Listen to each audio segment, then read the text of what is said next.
300만 다섯 번째 희망나 드렘마트 작가전 두 번째 마트에서 나타나는 드렘마트 두 번째의 세 번째 작품 물리학자들 프리드리 드렘마트 작입니다. 등장인물 마틸데 폰찬트 정신과 여의사, 마르타 볼 수간호사, 모니카 슈테틀러 간호사. 남자 수강생입니다. 우에 집었어 남자 수강생. 내가 더 남자 강사, 무리오 남자 강사.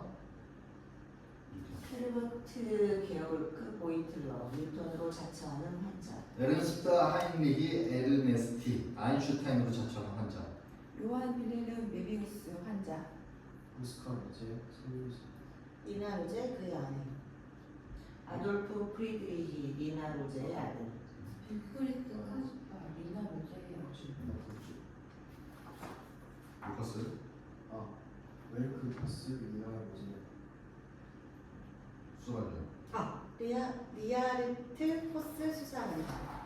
볼 경찰관. 블롱 경찰관. 장소 약간 낡았지만 쾌적한 사설 요양원 세리제 병원의 살로. 1막 처음에는 자연 그대로의 해안이었다가 집들이 늘어나면서 해안을 막았고 나중에는 중소도시의 모습을 뺐다. 예전엔 섬과 무시가지로 이루어진 깔끔한 도시였지만 지금 음침한 분위기에 보험회사 건물들이 들어서 있다. 시의 주 수입원은 별로 크지 않은 대학이다.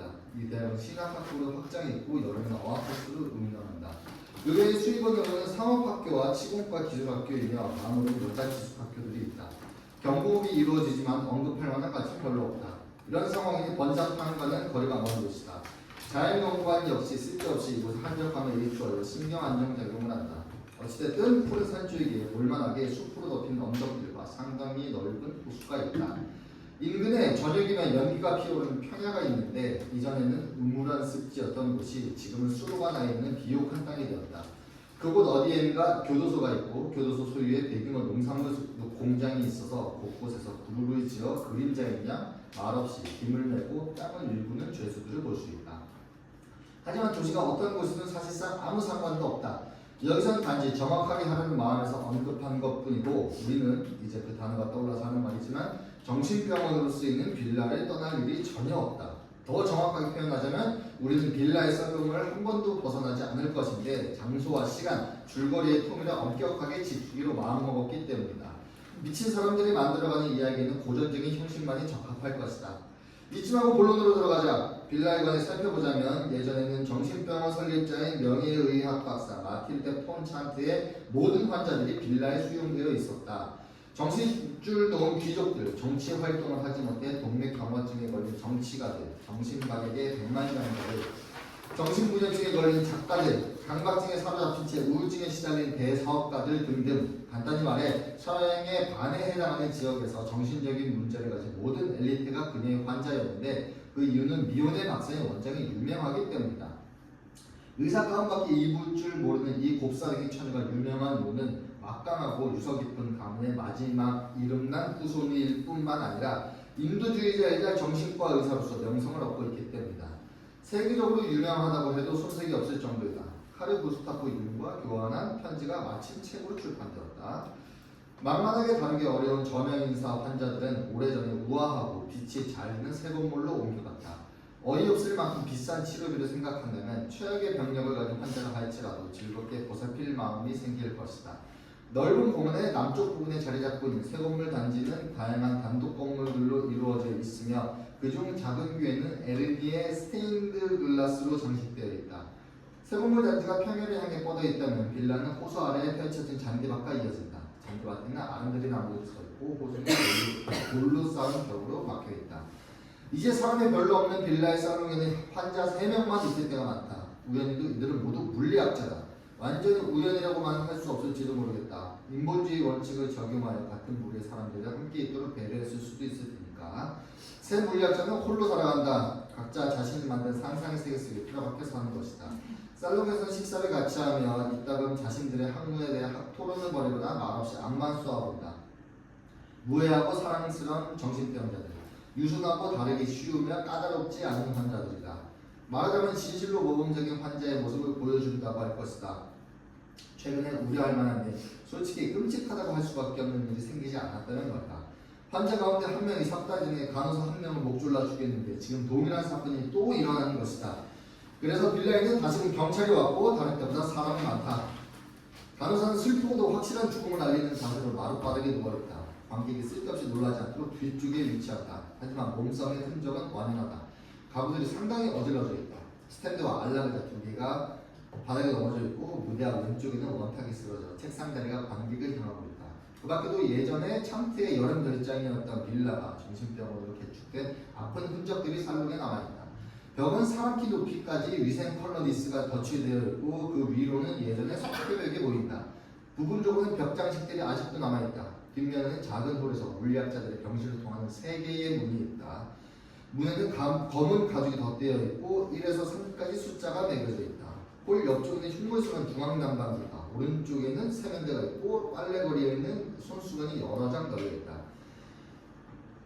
이번 방에서 피아노 반주를 동반한 바이올린 연주 소리가 들린다. 베토벤의 크로이처 소나타다. 왼쪽에 공원 정면이 보인다. 창문은 높고 길어서 리놀륨으로 덮인 마룻바닥까지 이어진다.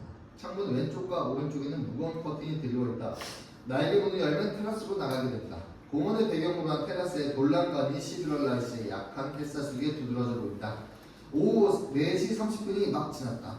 격자리채 쓸모없는 벽난로 위 오른쪽에 뾰족한 턱수염의 노인을 그린 초상화가 걸려있다. 초상화는 묵직한 금테두리의 액자에 들어있다. 무대 전면 오른쪽에 유풍한 떡갈나무는 격자 장식의 갈색 천장에는 무거운 샹들리에가 달려있다.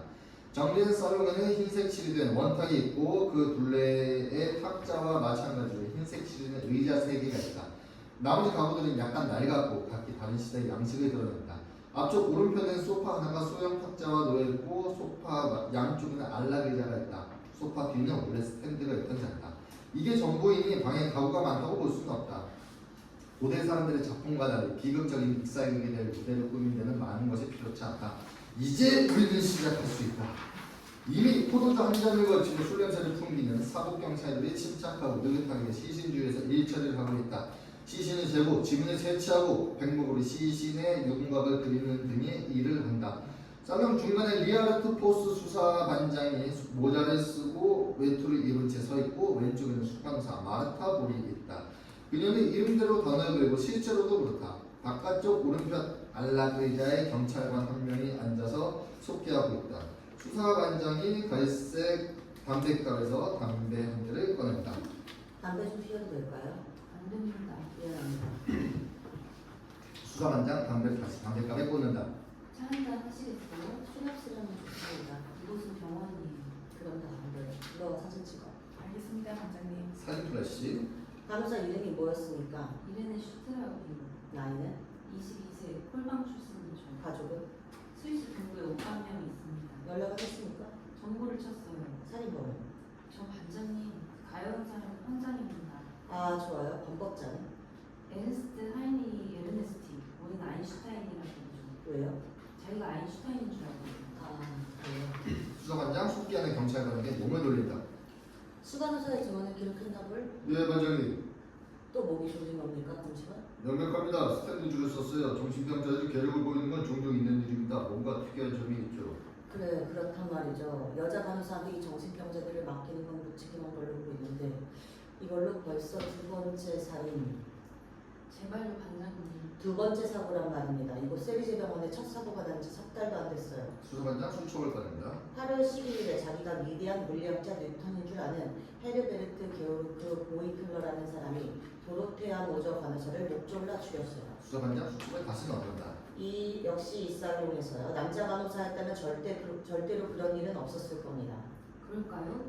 도로테아 모저 간호사는 여성 레슬링 클럽 회원이었고 이레네 슈트라우 간호사는 국가 유도 연맹의 준 챔피언이었어요. 그럼 되겠네요.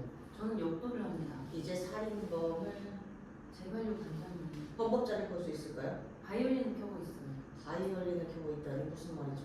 바이올린 소리가 들리잖아요. 그만 멈추라고 해요. 중간호사가 반응을 보이지 않는다. 그자를 신분해야 합니다. 안 됩니다. 왜 안 된다는 겁니까? 치료상 허용할 수 없습니다. 에르네스티스는 지금 바이올린을 연주해야 합니다. 환자니 뭐니 해도 그놈은 간호사 목을 졸라 죽였단 말입니다. 반장님, 놈이 아니라 마음을 진정시킬 필요가 있는 병든 인간일 뿐이에요. 이 환자는 자신을 아인슈타인으로 알기 때문에 바이올린을 켤 때만 진정이 돼요. 무슨 소린지요? 내가 미친 겁니까? 아닙니다. 완전 돌렸네. 수업한장 땀을 닦는다. 아, 여긴 덥네요. 전혀 그렇지 않습니다.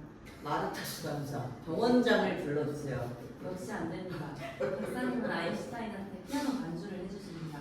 아인슈타인은 박사님이 반주를 해주실 때만 진정이 됩니다. 석 달 전에 병원장은 뉴턴과 체스를 둬야 했습니다. 그래야 뉴턴이 진정될 수 있다. 그래서 더 이상은 그 일이 왈가왈부하지 않겠습니다. 마르타스 강사. 허나 이제는 병원장을 만나야 한다니까요. 부탁이에요. 그냥 좀 기다리세요. 깽깽이 연주는 얼마나 걸릴까? 상황에 따라 15분이 될 수도 있고 1시간이 될 수도 있습니다. 좋습니다. 기다리죠. 기다린다고요. 저희는 끝난 것 같은데요, 반장님. 수사반장 입속으로 웅얼거린다. 내가 그 장난 밤이야. 침묵. 수사반장이 땀을 닦는다.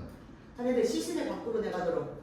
예, 반장님. 여러분께 공원으로 해서 교회로 가는 길을 알려드리죠. 간호사가 날개문을 연다. 시신 밖으로 옮겨진다. 도구들도 마찬가지다.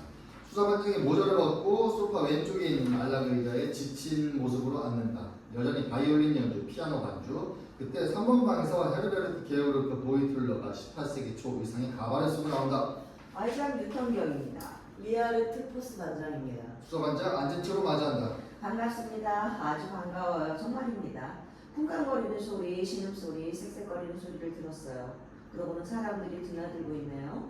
여기서 무슨 일이 벌어진 건지 여쭤봐도 될까요? 이레네 스트라우 간호사가 교살당했습니다. 국가유도연맹의 주 챔피언? 그 챔피언이죠. 끔찍하네요. 에르스트 하이린 에르네스티가 그랬습니다. 그 사람 바이올린을 켜고 있지 않습니까? 진정을 시켜야 한다고 하네요. 싸움이 힘들었던 모양입니다. 그 사람 약골이거든요. 스탠드 전선. 스탠드 전선.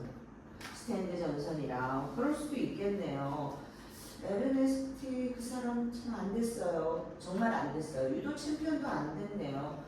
연락해 주신다면 정리를 좀 하겠습니다. 하시죠. 정한 기록은 끝났습니다. 뉴턴은 탁자를 세운 다음 의자들을 바로 놓는다. 무질서한 걸 못 참겠어요. 사실 난 그저 질서를 좋아해서 물리학자가 되었죠. 뉴턴 스탠드를 세워놓는다. 자연에 나타나는 표면상의 무질서를 더 높은 질서로 환원시키기 위해서요. 뉴턴 담배 불을 붙인다. 내가 담배를 피우면 방해가 될까요? 오, 그 반대입니다. 나는. 수사반장 담배가루에서 담배 한 대를 꺼내야 한다. 죄송합니다만 우리가 지금 질서에 대해 말하는 참이라서 여기서는 환자한테만 흡연이 허용됩니다. 방문객은 피울 수 없어요. 그렇지 않다간 살롱 전체가 금세 악취로 가득 찰 겁니다. 알겠습니다. 수사반장 담배값을 다시 집어넣는다. 내가 콜약을 한 잔 마신다면 선생님께 방해가 될까요? 전혀 그렇지 않습니다. 뉴턴이 벽난로 격자루에서 꼬냑 한 병과 잔을 꺼내온다.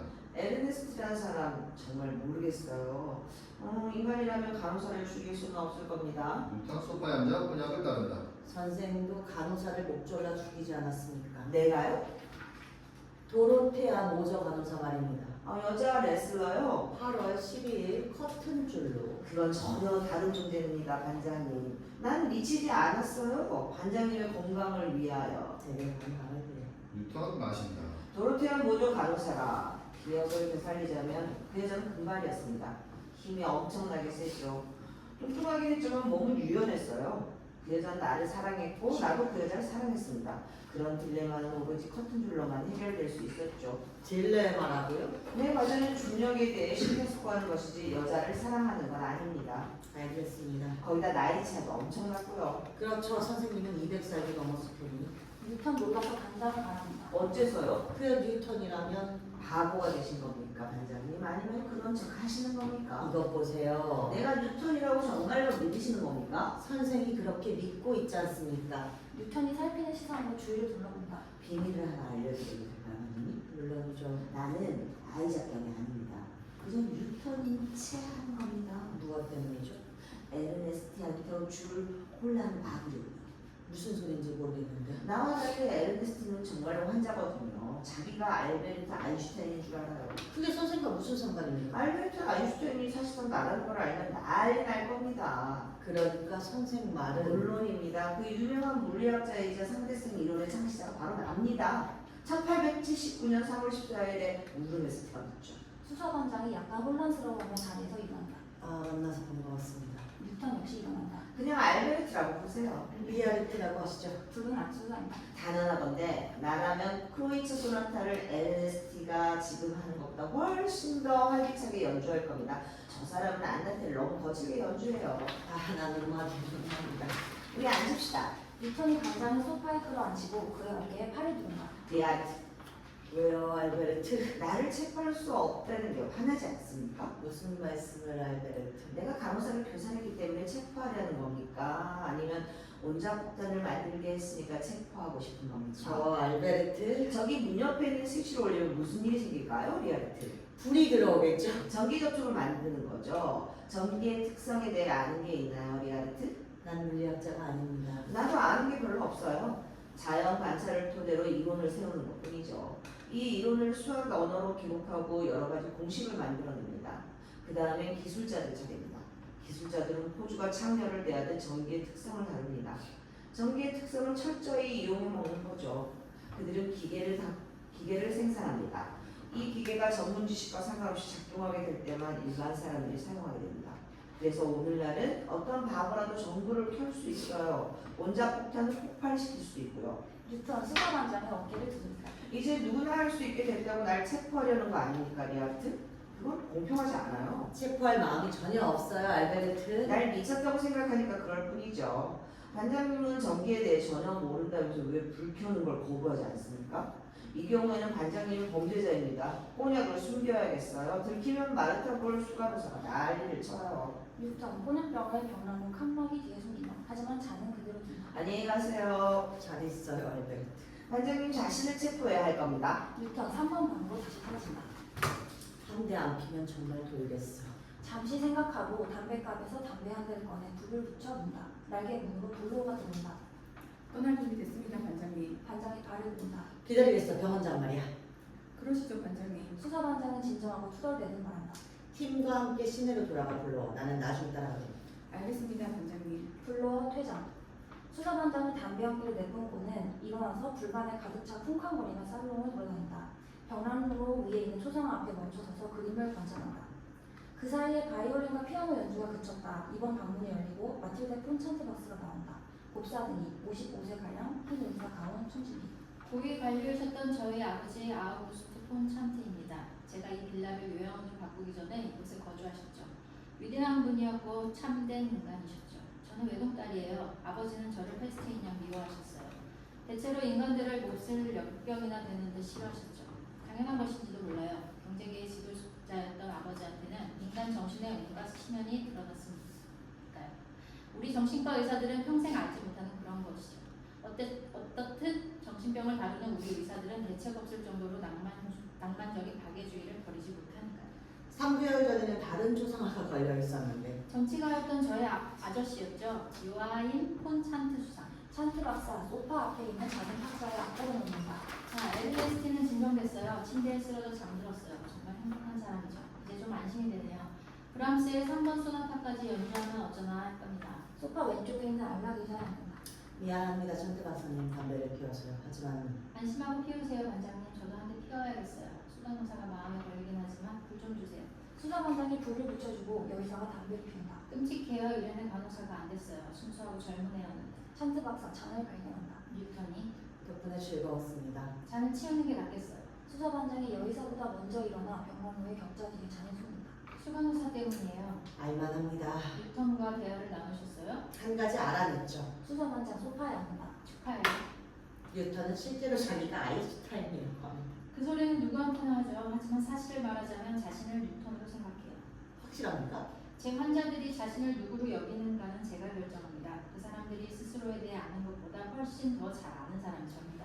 그럴 수 있죠. 그렇다면 저희들을 도와주셔야겠습니다, 박사님. 정부에서 의의를 제기합니다. 검사가요? 난리가 났죠. 마치 제 이름을 말씀하십니다. 토스 반장님. 살인이 2건, 부탁이에요, 반장님. 불행한 사고가 석 달 동안 2번이나 생겼어요. 이 병원의 안전 대책이 충분하지 못하다는 사실을 인정하셔야 합니다. 그 안전대책이라는 게 어떤 건가요, 반장님? 저는 교도소가 아니라 병원을 운영하고 있습니다. 반장님도 실제로 살인이 일어나기 전에는 살인자를 간부할 수 없지 않습니까? 살인자가 아니라 미친 사람들이 문제입니다. 언제든 살인을 할 수 있는 사람들 말입니다. 건강한 사람도 마찬가지예요. 훨씬 더 하죠. 우리 할아버지 레오니다스 콘찬트만 봐도 그래요. 야전 사령관이었는데 전쟁에서 패하셨어요. 대체 우리가 어느 시대에 살고 있죠? 의학이 발전했나요? 못했나요? 새로운 의약품을 사용할 수 없을까요? 아무리 광포한 환자라도 양처럼 순하게 만드는 약이 없나요? 환자들을 다시 독방에 가두고 예전처럼 권투글러브를 끼고 네트 안에서 싸우기라도 하라는 말씀이신가요? 우리가 위험한 환자와 아닌 환자를 구분할 능력도 없다는 듯이 말씀하시네요. 어쨌든 이 구분 능력이 보이틀러와 에르네스티를 상대로 해서 전혀 발휘되지 못한 건 분명하지 않습니까? 유감으로 생각해요. 그 일이 염려될 뿐이지 되게 잘난 척하는 검사는 내 알 바 아니에요. 이번 방에서 아인슈타인은 바이올린을 불어납니다. 수척한 목, 새하얗고 긴 머리, 호수요. 잘 달아놨어. 아니 교수님, 너는 이거 훌륭했어요? 아주 좋았습니다 교수님. 이레네 슈트라우 간호사는 그 일은 이제 생각하지 마세요 교수님. 다시 누를래요. 그게 좋겠어요 교수님. 아인슈타인은 다시 방으로 돌아간다. 수사반장이 벌떡 일어선다. 그러니까 저 사람이 바로 그 사람이군요. 에른스트 하인리 에르네스티죠. 살인범. 제발 반장님. 자기가 아인슈타인으로 착각하고 있는 저 범법자는 언제 병원에 들어왔습니까? 2년 전이요. 뉴턴은요? 1년 전이죠. 두 사람은 치료가 불가능해요, 포스 반장님. 저는 정말 이 분야에서 신출내기가 아닙니다. 그것은 반장님도 아시고 검사도 압니다. 검사는 전문가인 저의 판정을 언제나 존중했어요. 제 요양원은 세계적으로 알려져 있고 그에 걸맞게 치료비도 비쌉니다. 저한테 실수는 허용될 수 없어요. 경찰을 병원으로 불러들이는 사고는 더더욱 있을 수 없죠. 여기서 맡은 바 기능을 발휘하지 못하는 게 있다면 그건 의술이지 제가 아니에요. 이 불행한 사고들은 예견될 수 없었어요. 반장님이나 저 역시도 간호사를 교살할 수 있는 일이죠. 일어나는 사건에 대해 의학적으로 가능한 설명은 없어요. 만일 여기사가 담배를 새로 꺼낸다. 반장이 불을 붙여준다. 반장님 눈에 띄는 게 없나요? 어떤 점이 두 환자를 생각해 보세요. 그래서요? 두 사람은 물리학자입니다. 핵 물리학자요. 그게 어때서요? 반장님은 정말이지 전혀 의심할 줄 모르는 분이시군요. 박사님. 네, 반장님. 박사님 생각엔 두 사람은 방사성 물질을 연구했어요. 박사님은 어떤 연관이 있다고 추측하는 겁니까? 확실하게 하려는 것뿐이에요. 그게 다예요. 두 사람이 정신착란을 일으켰고 두 사람의 병이 악화되었고 말할 수 없이 위험한 상태가 되었으며 두 사람 모두 간호사를 교살했어요. 박사님 생각으로는 방사능 때문에 그 사람들 뇌에 문제가 생겼다는 말입니까? 그런 가능성을 염두에 두지 않을 수 없죠. 수사반장 주위를 둘러본다. 이 문은 어디로 통합니까? 위층으로 가는 문이에요. 위층에 녹색 살롱이 있어요. 여기에 있는 환자는 몇 명이나 세 됩니까? 명. 딸랑 3명이라고요? 다른 환자들은 첫 번째 사고가 일어난 후 즉시 새 건물로 옮겼어요. 운 좋게도 새 건물을 제때 완성할 수 있었답니다. 부유한 환자들과 저의 친척들 역시 기여를 했죠. 죽어 없어짐으로써 말입니다. 대부분 이곳에서 죽었어요. 친척이 죽을 때마다 전 유일한 상속인이었어요. 분명이에요, 보스 반장님. 언제나 전 단독 상속인이죠. 우리 가족은 작은 의학적 기적으로 보일 만큼 아주 오래 살아요. 제가 비교적 정상이라고 해도 된다면 말이죠. 제 말은 저의 정신 상태와 관련해서요. 세 번째 환자는 역시 물리학자예요. 이상하네요. 그렇지 않습니까? 전혀요. 저는 환자를 분류하거든요. 작가는 작가들끼리, 기업가는 기업가들끼리, 여성 백만장자는 또 그 사람들끼리, 물리학자는 물리학자들끼리 말입니다. 세 번째 환자 이름은요? 요한 빌헬름 레디우스. 이 환자도 방사능 물질과 관련이 있습니까? 아무런 관련도 없습니다. 이 환자도 혹시 그럴 수... 그 사람이 여기 온 지 15년 되었지만 위험하지 않아요. 언제나 같은 상태를 유지하고 있어요. 박사님, 정부의 요구를 피해 가려고 하지 마십시오. 검사는 물리학자들 위해 반드시 남자 간호사를 두도록 요구하고 있어요. 생각해보죠. 수사반장 모자를 짚는다. 좋아요, 박사님이 이해해 주시니 기쁩니다. 전 2번이나 세리즈 병원에 왔습니다. 천태 박사님, 여기 또 올 일이 없기를 바랍니다. 수사반장은 모자를 쓰고 날개 문을 지나 테라스 왼쪽으로 해서 조공을 가로질러 멀어진다. 마티데 폰 찬트 박사는 생각에 잠겨 그의 뒷모습을 바라본다. 오른쪽에서 수간호사 마르타 보리모다가 주춤하고 눈대려 맞는다. 손에는 서류첩을 들고 있다. 아니 박사님. 미안해요. 찬트 박사 담배를 들어본다. 이번에 슈트라우버 CC는 관에 안 치시겠나요? 오르간 아래 두었습니다.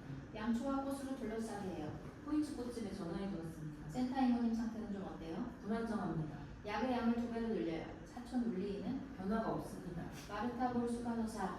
유감스럽지만 세르제 병원의 전통 하나를 끝내지 않을 수 없네요. 지금까지 난 여자 간호사들만 채용했어요. 하지만 내일이면 남자 간호사들이 비단을 접수할 거예요. 마틸데 폰 찬트 박사님, 물리학자 3명은 제 환자입니다. 제 환자들을 뺏기고 싶지 않아요. 그들은 제가 보아온 환자 가운데 가장 흥미있는 사례예요. 결정은 이미 났어요. 어디서 남자 간호사들을 데려오실지 궁금하군요. 요즘 사람 구하기가 쉽지 않을 텐데. 내 문제니 상관 말아요. 메비우스 부인 왔나요? 녹색 살롱에서 기다리고 있습니다. 들어오시라고 해요. 메비우스의 병력입니다. 고마워요. 수간호사가 여의사한테 서류첩을 넘겨주고 오른쪽에 있는 문으로 나가다가 다시 돌아선다. 저 그냥 가요. 마르타 수간호사 부탁해요. 수간호사 퇴장. 찬트 박사는 서류줄을 열고 둥근 탁자에 앉아 검토한다. 오른쪽에서 수간호사가 로제 부인과 14, 15, 16살 된 남자아이 셋을 데리고 들어온다. 제일 나이 많은 아이가 서류 가방을 들고 있다. 마지막으로 로제 선교사가 들어온다. 여의사가 일어선다. 메비우스 여사? 이제 로제예요. 로제의 선교사의 아내가 되었죠. 많이 놀라실 거예요, 박사님. 전 3주 전에 로제 선교사와 결혼했어요. 약간 서투른 감이 있긴 했어요. 저는 9월에 한 집회에서 알게 됐어요. 로제 부인 얼굴을 붉히며 약간 어색하게 새 남편을 밝힌다. 오스카는 상처하고 재혼을 안 하고 있었죠. 찬트 박사 로제 부인과 악수한다. 축하합니다. 로제 여사 진심으로 축하드려요. 선교사님도요. 행복하시기 바랍니다. 찬트 박사 그에게 고개를 숙여 인사한다. 저희를 이해하시겠죠? 저야 물론이죠. 로제 여사. 삶이란 계속 번성해 가야 하는 거죠. 선교사 알고 있어요? 여긴 정말 좋은가군요. 아주 친절하고요. 참된 신의 평화가 이 집안을 주재하십니다. 정말이지 시편의 말씀 그대로입니다. 여호와는 궁핍한 자를 들으시며 자기를 인하여 수금한 자를 멸시치 아니하시나니. 오스카는 훌륭한 선교사입니다, 박사님. 로제 부인 얼굴을 붉힌다. 제 아이들이에요. 안녕 얘들아. 안녕하세요, 박사님. 막내 아이가 바닥에서 무언가를 짚는다. 스탠드 전쟁의 박사님 바닥에 있었어요. 고맙구나. 훌륭한 아드님을 두셨어요. 로제 여사. 마음이 든든하시겠어요. 로즈 부인이 오른쪽 소파에 앉고 여의사는 왼쪽에 있는 탁자에 앉는다. 소파 뒤에 아이들 셋이 선다. 로제 선교사는 오른쪽 끝에 있는 알라위가에 앉는다. 박사님, 아이들을 이유 없이 데려온 게 아니에요. 오스카는 마리아나 제도에 있는 선교 부서를 맡게 되었어요. 태평양에 있습니다. 아이들이 떠나기 전에 아버지를 보는 게 옳다고 생각해요. 처음이자 마지막이 될 거예요. 애들이 아버지가 병이 났을 때 이 애들은 어렸고 이제 작별하면 영원히 못 볼 수도 있으니까요. 로제 여사, 의사 입장에서 약간은 염려스럽기도 합니다만 인간적으로 부인의 소망을 이해할 수 있어요. 이번 가족 만남은 허락해드리죠. 요한 뷰렐님은 상태가 어떤가요? 찬트 박사 서류철 뒤적인다. 메비우스 씨는 호전되지도 악화되지도 않아요. 로제 여사, 자신의 세계 속에 틀어박혀 있을 뿐입니다. 여전히 솔로몬왕이 나타난다고 하나요? 지금도 그래요. 슬프고도 한탄스러운 병황입니다. 그렇게 엄격하게 보시다니 약간 놀랍네요. 로제 선교사님. 신학자이시니 기적의 가능성을 고려해야 하실 텐데요. 물론입니다. 하지만 정신병자는 가망이 없어요. 정신병학에서는 말입니다. 친애하는 로제 선교사님. 정신병자가 인지하는 현상들이 사실인지 아닌지에 대하여 판단할 필요가 없습니다. 정신병학은 단지 정서 상태와 신경조직의 상태를 돌볼 뿐입니다.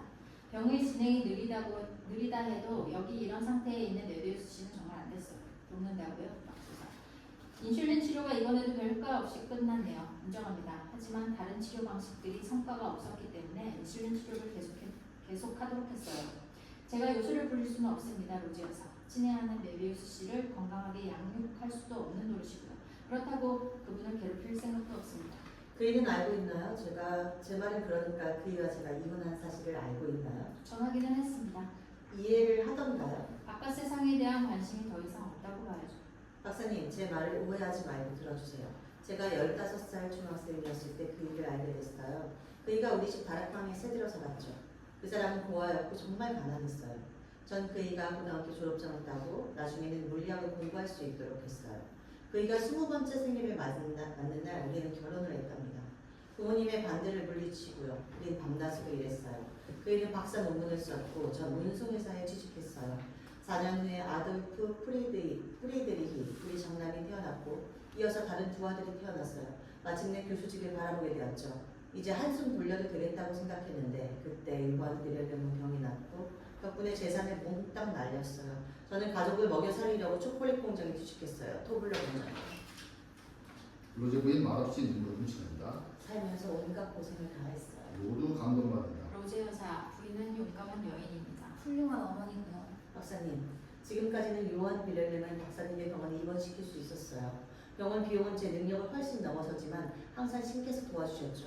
하지만 이제 전 경제적으로 바닥이 났습니다. 더 이상 추가 비용은 될 수가 없어요. 이해해요, 로제 여사. 요한 비렐름을 책임지지 않으려고 오스카에 결혼했다고 생각하실까봐 두려워요. 그건 아니에요. 지금 상황은 훨씬 더 어렵습니다. 오스카는 아들 6을 데리고 오니까요. 6이요? 6명이요. 오스카는 열정이 넘치는 아버지입니다. 하지만 이제 9 아이를 먹여 살려야 하는데 오스카는 전혀 건장하다고 할 수 없고 국류도 보잘것없어요. 로제 부인 눈물을 흘린다. 그러지 마세요, 부인. 진정하세요. 울지 마세요. 저 자신을 질책하지 않을 수 없어요. 불쌍한 요한 비렐름을 굉장히 빠뜨리다. 로제 여사, 괴로워하실 필요 없어요. 요한 빌레는 이제 국립의료시설에 수용되겠죠. 아닙니다, 로제 여사. 신의 메비우스 씨는 계속 이곳에 계실 거예요. 약속해요. 그분은 이곳에 적응했고 허물없고 친절한 동료들도 생겼어요. 저도 몰인정한 인간은 아니고요. 저한테 정말 큰 도움 주십니다, 박사님. 전혀 그렇지 않습니다, 로제 여사. 아니에요. 재단들이 도와준 것뿐이에요. 병든 학자들을 위한 오펠 기금도 있고 닥터 슈타인만 재단도 있죠. 돈은 여기저기 산더미로 쌓여 있답니다. 부인이 걱정하시는 요한 빌헬름한테 그 돈을 약간 떼어주게 하는 건 의사인 저의 의무이고요. 아무런 양심의 가책도 받지 마시고 마리아나 제도로 가는 기선을 타세요.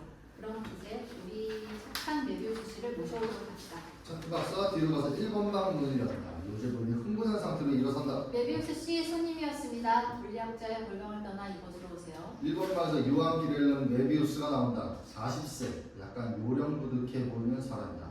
불안한 모습으로 살롱을 둘러보고 로제 부인을 주시한다. 그런 다음 아이들의 뜻으로 로제 선교사를 바라본다.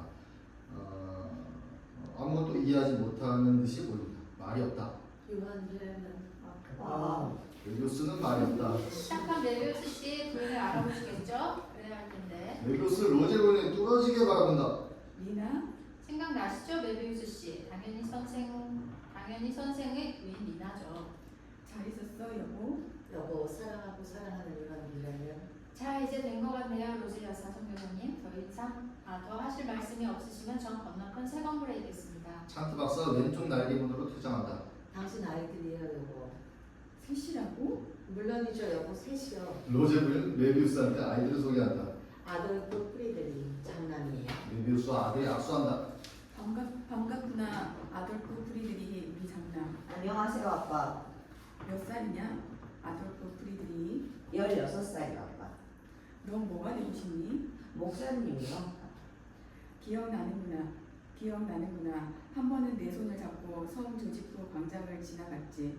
태양이 눈부셨고 그림자들은 자로 잰 듯했어. 메비우스 다음 아이한테 향한다. 얘야, 너는 제 이름은 빅프리트 카스파예요, 아빠. 14살? 15살이에요. 저는 철학을 공부하고 싶어요. 철학? 아주 조숙한 아이예요. 쇼펜하우어와 니체를 읽었어요. 막내인 요에르트 루카스의 14살이죠. 안녕하세요, 아빠. 안녕, 얘야. 우리 막내구나. 얘가 당신을 제일 많이 닮았어요. 저는 물리학자가 될 거예요, 아빠. 물리학자? 물론이에요, 아빠. 물리학자가 돼선 안 된다, 얘야. 절대 안 돼. 그 생각을 머리에서 지워버려. 아빠가 그것을 허락하지 않는다. 아빠는 물리학자가 됐잖아요. 절대 해서는 안 되는 거였는데 절대로. 안 그랬다면 지금 정신병원에 있지도 않을 거다. 요한 빌레는 그건 오해예요. 당신은 정신병원이 아니라 요양원에 있는 거잖아요. 당신 신경 조직이 손상된 것뿐이에요. 아니야, 리나. 사람들은 나를 미쳤다고 생각해. 모두가. 당신 역시, 내 아이들도. 나한텐 솔로몬 왕이 나타나거든. 모두가 당황하여 말이 없다. 로제 부인이 로제 선교사를 소개한다. 여기 오스카 로제를 소개할게요. 제 남편이에요. 선교사죠. 당신 남편이라고? 내가 당신 남편이잖아. 더 이상 아니에요. 로제 부인 얼굴이 붉어진다. 당신과 난 이혼했어요. 이혼? 당신도 알잖아요. 아니, 산타 박사님이 당신한테 알렸어요. 분명히 알렸어요. 그런가? 당신과 이혼한 후에 오스카와 결혼했어요. 오스카는 아들이 6이 있어요. 쿨탄넨에서 목사로 일하다가 지금은 마리아나 제도에 있는 자리를 맡았죠. 태평양에 있답니다. 우린 모레 브레멘에서 배를 타요. 메비우스는 말이 없다. 다른 사람들은 당혹스럽다. 예, 지금 상황이 그래요. 메비우스는 로제 선교사한테 고개를 숙여 인사한다. 아이들의 새 아버지를 알게 돼서 기쁩니다. 로제 씨. 아이들을 제 마음속에 꽉 품었습니다. 메비우스 씨, 셋 모두요. 신께서 우리를 도우실 겁니다. 시편의 말씀대로 여호와는 나의 목자시니 내가 부족함이 없으리로다. 오스카는 시편 구절을 못 외우고 있어요. 다윗 왕의 시편과 솔로몬 왕의 장문도. 아이들이 건실하신 아버지를 찾게 되어 기쁩니다. 저는 부족한 아버지였죠. 무슨 말씀을 요한 빌레는 진심으로 축하합니다. 우린 곧 떠나야 해요. 마리아나 제도로 말이지. 서로 작별을 구하도록 하여. 영원한 작별이겠군. 당신 아이들은 음악적 소질이 상당해요. 요한 빌레는 플루트 연주를 아주 잘해요. 아빠도 이별 연주를 하는 애들 알아요. 알았어요, 엄마. 아돌프 프리드리가 서류 가방을 열고 플루트를 나눠준다. 자기한테. 메비우스가 원효학자의 자리를 잡는다. 로제 부인과 로제 선교사 소파에 앉는다. 아이들은 쌍은 중간에 선다. 엑스트라드에 하나, 둘, 셋. 아이들이 플루트를 연주한다. 더 열심히 얘들아 마음을 다해서. 아이들이 더 열심히 연주한다. 메비우스 벌떡 일어선다. 안 하는 게 좋겠어. 제발 그만. 아이들이 어리둥절해서 연주를 멈춘다. 그만들 해 부탁이야. 솔로몬을 생각해서 연주를 그만해. 하지만 요한들은 더 이상 연주하지 마. 제발. 더 이상 하지 마. 제발 제발. 메비우스 씨, 바로 그 솔로몬 왕께서 이 순수한 아이들의 플루트 연주를 기뻐하실 겁니다. 생각해보세요. 솔로몬은 자문의 시인이고 아가서의 가수입니다. 로제 씨, 저는 솔로몬 왕을 직접 대면합니다. 솔로몬은 더 이상 술람미 여인을 찬미하고 장미 아래서 풀을 뜯는 쌍테노르를 노래하는 위대한 찬란한 왕이 아닙니다. 솔로몬은 왕의 외투를 던져버렸어요. 돌연 메비우스는 놀란 가족이 지나쳐 뒤편 자신의 방으로 가서 문을 열어젖힌다. 솔로몬은 진실을 알리는 불쌍한 왕일 뿐입니다. 벌거벗은 채 냄새를 풍기며 내 방에 웅크리고 있습니다. 솔로몬의 노래들은 끔찍해요. 잘 들어보세요, 로제씨. 당신은 시편의 말씀들을 사랑합니다. 그 모든 것을 알고 있고 외우기도 하신다고 했죠. 그는 왼쪽 원탑으로 가서 탁자를 뒤집어놓고 들어가 앉는다. 우주 비행사를 노래한 솔로몬의 시 한 편입니다. 우리는 우주로 톡겠어. 달의 황야의 먼지 속에 가라앉았지. 그곳엔 이미 소리 없이 뒤진 사람들. 하지만 대부분은 푹 삼켰지. 수성의 나비 뿜는 증기 속에서 녹아버렸지. 금성의 기름 웅덩이에 그리고 화성에서는 심지어 태양이 우리를 삼켜버렸지. 우리같이 소리내며 노란 방사능. 저 요한들은 목성은 악취를 풍겼어. 살같이 회전하는 메탄 용에 머리 위 두껍게 드리워 있어. 우리는 구역질로 가니메데를 더럽혔어. 메비우스 씨, 토성에 우리는 저주를 퍼부어 주었어. 뒤에 이어지는 것들은 말할 가치도 없어. 천왕성, 해왕성, 회록색으로 얼어있는 명왕성과 그 너머의 것 위로는 떨어져 내렸지. 최신의 외설적인 농담들이. 우리는 오래전에 태양을 천낭성과 혼동했어. 카노포스를 동반한 천낭성. 몰아댔었지. 깊은 곳으로 밀어 올렸지. 두셋의 흰 별을 향해 몰아갔어. 그랬어도 우리는 그 별에 결코 이르지 못했어. 요한 피를 흘린 여보.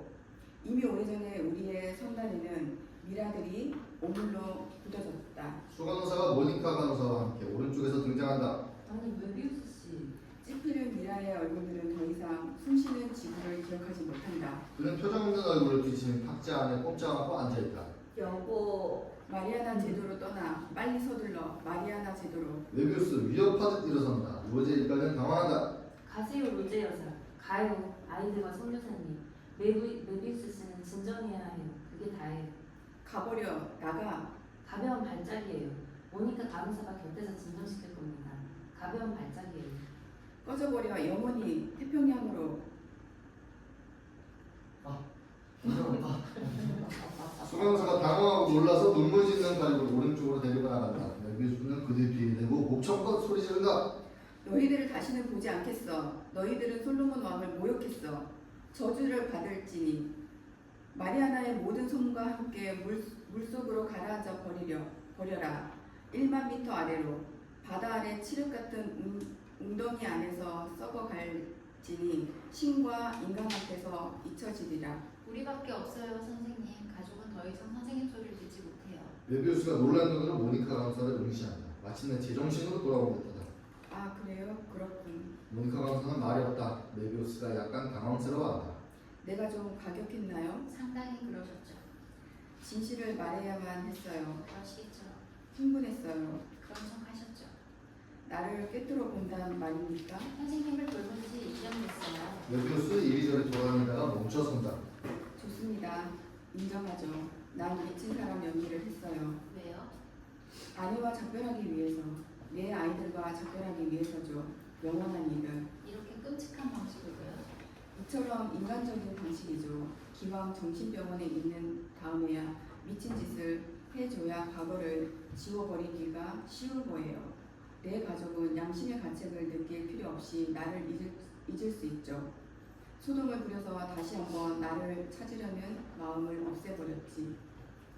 그 결과 내가 어떻게 될지는 중요하지 않아요. 병원과 가족의 삶이 의미 있을 뿐입니다. 미친 척 하는 것도 돈이 들어요. 15년 동안이나 내 착한 아내는 엄청난 금액을 지불했으니 결말을 내야만 했던 거죠. 오늘이 좋은 기회였어요.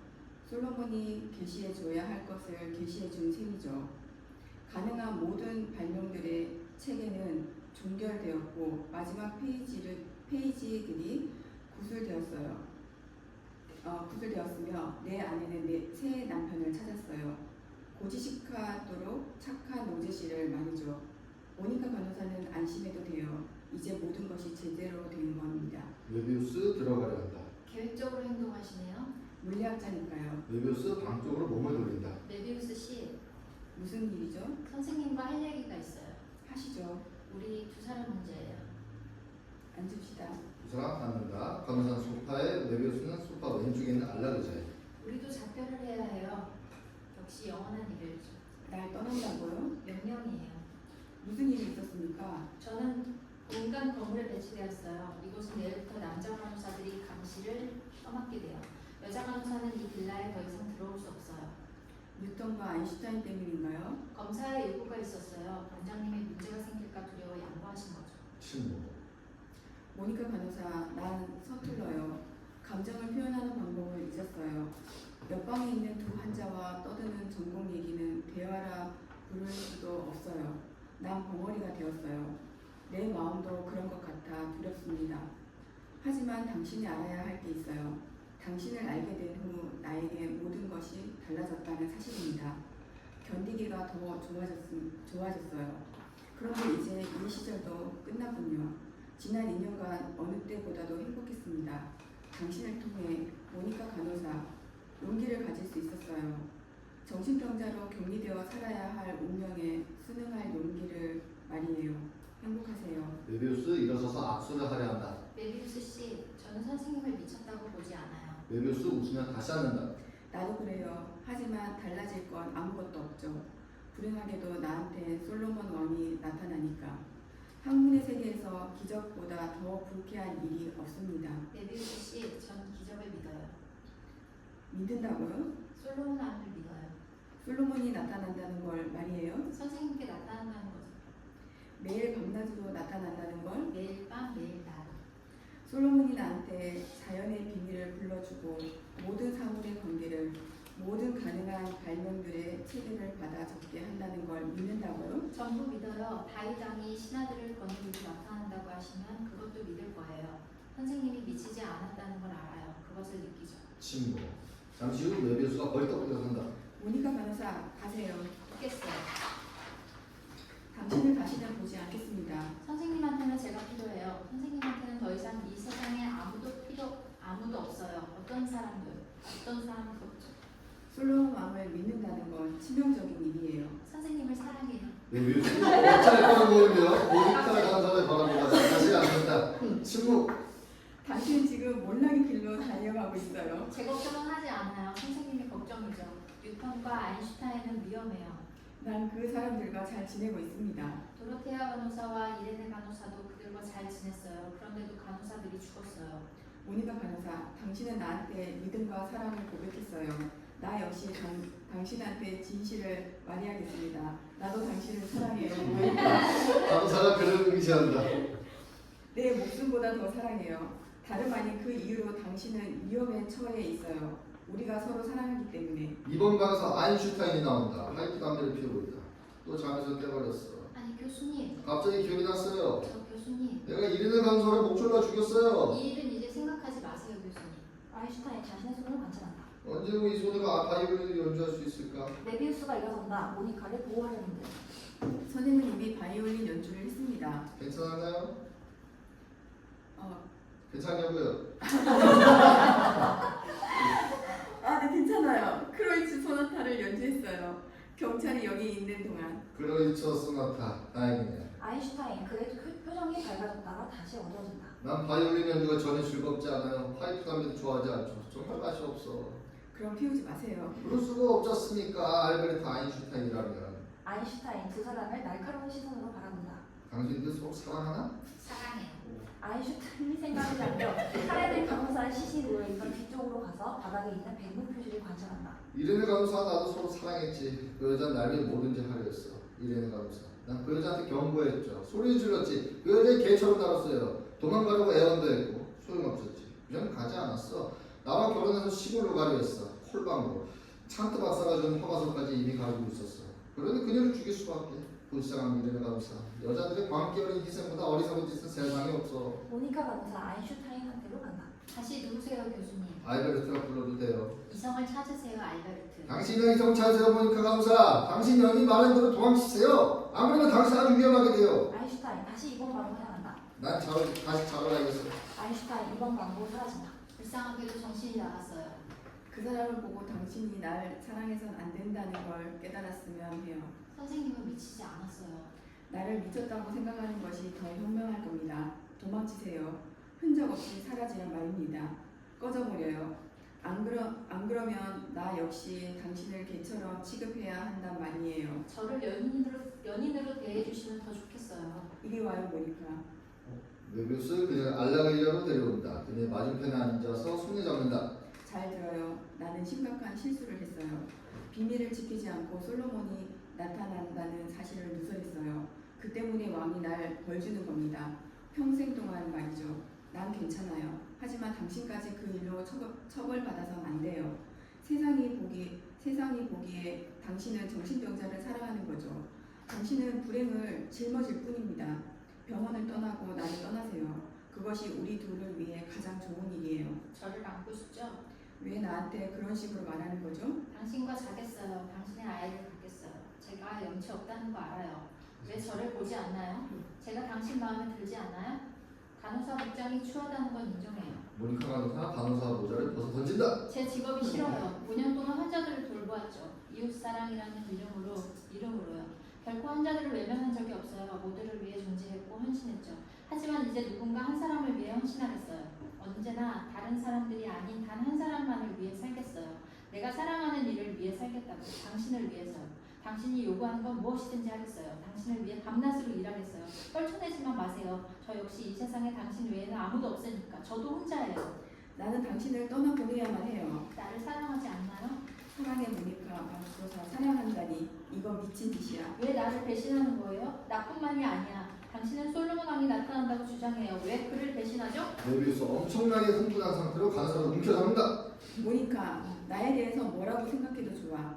나를 겁쟁이라고 해도 좋아. 당신 권리니까. 나한테는 당신이 사랑할 만한 가치가 없어. 하지만 난 솔로몬한테 충실했어. 솔로몬은 내 존재 속으로 밀고 들어왔어. 갑작스럽게 청하지도 않았는데 솔로몬은 나를 악용했고 내 삶을 파괴했지만 나는 배신하지 않았어. 확신하세요? 당신은 의심한단 말인가? 당신은 솔로몬이 나타난다는 걸 숨기지 않았기 때문에 벌을 받아야 된다고 생각해요. 하지만 당신이 솔로몬의 계시를 실현시키려 전력을 다하지 않기 때문에 벌을 받는 것일 수도 있어요. 메비우스 간호사를 놓아준다. 나는 당신 말을 이해 못하겠어. 솔로몬은 당신한테 가능한 모든 발명들의 체계를 받아쓰게 해요. 당신은 솔로몬이 인정받도록 투쟁하나요? 사람들이 날 미쳤다고 하잖아. 왜 그렇게 용기가 없어요? 내 경우에 용기란 문제니까. 요한 히델은 찬테 박사와 얘기했어요. 얘기했다고? 당신은 자유예요. 자유? 우리 결혼해도 돼요. 이런. 찬테 박사님이 이미 다 정리해 주셨어요. 박사님은 당신을 환자로 보기는 하지만 위험하다고 생각하진 않거든요. 유전적인 문제가 있는 것도 아니고요. 박사님 자신도 당신보다 더 미쳤을 거라고 하면서 웃으셨죠. 거참 고마운 일이네. 훌륭한 분이시죠? 물론. 요한 비렐은 난 블루멘슈타인에 있는 교구 간호사 자리를 얻었어요. 저축한 것도 있고요. 우리는 걱정할 필요가 없어요. 서로 사랑하기만 하면 돼요. 메비우스가 일어선다. 방안이 점차 어두워진다. 정말 멋지지 않아요? 확실히 당신은 기뻐하지 않네요. 너무 뜻밖이라. 제가 한 일이 한 가지가 더 있어요. 어떤? 유명한 셰르베르트 물리학 교수님과 의논했어요. 그분은 내 스승이셨어. 교수님은 당신을 정확하게 기억하고 계셨어요. 당신이 수제자였다고 하시더라고요. 선생님과 무슨 말을 했지? 당신이 쓴 글을 아무 편견 없이 검토하겠다고 약속하셨어요. 원고가 솔로몬한테 받아 쓴 글이라는 것도 말했어요. 물론이죠. 그러니까 웃었어요. 당신은 언제나 유머가 풍부하다고요. 요한들은. 우리 자신만을 생각해서는 안 돼요. 당신은 선택받았어요. 솔로몬은 당신한테 나타나서 광희 가운데 계시를 내렸고 하늘의 지혜를 주었어요. 이제 당신은 기적이 가리키는 길을 가야 해요. 그 길이 조롱과 비웃음 속에 불신과 의심을 받는 길이라고 해도 흔들리지 말고 가야 해요. 그 길은 병원 밖으로 나 있어요. 요한들은 그 길은 세상을 향해 나 있지. 고독 속에 칩도하는 게 아니에요. 투쟁으로 가는 길이라고요. 제가 함께하며 당신을 돕고 당신과 더불어 싸우겠어요. 당신한테 솔로몬을 보낸 하늘이 저도 보냈어요. 메비우스는 창밖으로 응시한다. 자기 내 사랑 기쁘지 않아요? 아주 기뻐. 당신 가방을 싸야겠어요. 8시 20분에 기차가 있어요. 블루멘슈타인으로 가는 기차예요. 모니카 간호사 1번 방으로 들어간다. 힘든 건 아니지. 1번 방에서 모니카가 원고 뭉치를 들고 나온다. 당신 어디예요? 모니카 간호사 책상에 놓는다. 날이 어두워졌나요? 요즘은 해가 일찍 저물어. 불 켤게요. 이젠 당신 짐을 싸야겠어요. 좀 이따가 이리 와봐. 간호사가 그한테 간다. 두 사람의 실루엣만 보인다. 당신 눈에 눈물이 맺혔네요. 당신 눈에도. 행복해서요. 메비우스가 커튼을 떼어내서 모니카한테 씌운다. 짧은 몸싸움. 실루엣이 더 이상 보이지 않는다. 그 다음에는 침묵. 3번 방문이 열린다. 불빛이 공간으로 비춰진다. 뉴턴이 18세기 복장을 하고 문에 서 있다. 메비우스가 탁자로 가서 원고를 집어든다. 무슨 일입니까? 메비우스 자신의 방으로 들어간다. 모니카 슈테틀러 간호사를 죽였어요. 2번 방에서 아인슈타인의 바이올린 연주 소리가 들린다. 아인슈타인이 또 바이올린을 켜네. 프라이실러의 아름다워라 로즈메리. 뉴턴 벽난로를 넣어서 꼬냑을 꺼내낸다. 여기까지 1막까지 읽고 잠깐 쉬도록 하겠습니다. 2막 1시간 후 같은 장소 바꾼 밤이다. 다시 경찰. 사건 현장을 다시 제보 표시하고 촬영한다. 지금은 관객한테 보이지 않지만 모니카 슈테틀러의 시신이 오른쪽 뒤 창 아래 있는 것으로 추측할 수 있다. 살롱엔 불이 환하다. 샹들리에가 빛나고 스탠드도 밝혀져 있다. 소파에는 여의사 마틸데 폰 찬트가 어두운 표정으로 생각에 잠겨서 앉아있다. 그녀 앞에 작은 탁자에는 담배 상자가 놓여있다. 바깥쪽 오른편 안락 의자에 속기 용지를 든 불경찰관이 앉아있다. 모자와 외투 차림의 포스 반장이 시신에서 몸을 돌려 앞으로 온다. 아바나 씨 가운데 하시겠어요? 됐습니다. 술 한잔? 나중에요. 침묵. 불러 이제 사진을 찍어. 알겠습니다, 반장님. 플래시가 번쩍인다. 간호사 이름이네. 모니카 슈테틀러 나이는? 22살. 블루멘슈타인 출생이었죠. 가족은? 아무도 없어요. 신촌 기록했어요, 불? 물론입니다, 반장님. 또 교살입니까, 문시환? 분명합니다. 송이가 읽어주십시오. 네, 또 다시 괴로움이 발견했습니다. 이번엔 커튼끈으로 사용했다는 점이 다를 뿐입니다. 석 달 전과 같군. 그는 지친 모습으로 앞쪽 오른편 왼 안락 의자에 앉았다. 이제 살인범을 원하시겠죠? 아니요, 박사님. 제 말씀은 범법자를 보고 싶으시겠죠? 그럴 생각 없습니다. 하지만 찬트 박사님, 저는 제 의무를 수행합니다. 조절을 꾸미고 시신을 관찰하고 사진을 촬영하도록 한 다음 우리는 검시관이 판정을 내리도록 하죠. 하지만 메비우스를 조사하진 않겠습니다. 그 사람은 박사님께 맡기겠습니다. 결국 박사님 일이니까요. 다른 방사능 물리학자들도. 검사는요? 이제는 소란이 떨지도 않아요. 무슨 뽕뽕이 소리 있겠죠? 찬트 박사 땀을 닦는다. 여긴 더워요. 전혀 덥지 않은데. 이 세 번째 살인. 아니 박사님. 불행한 사건이 3번씩이나 셀제 병원에서 생기다니 제가 물러나야 할지도 모르겠어요. 모니카 슈테틀러는 가장 훌륭한 간호사였어요. 환자들을 잘 이해했죠.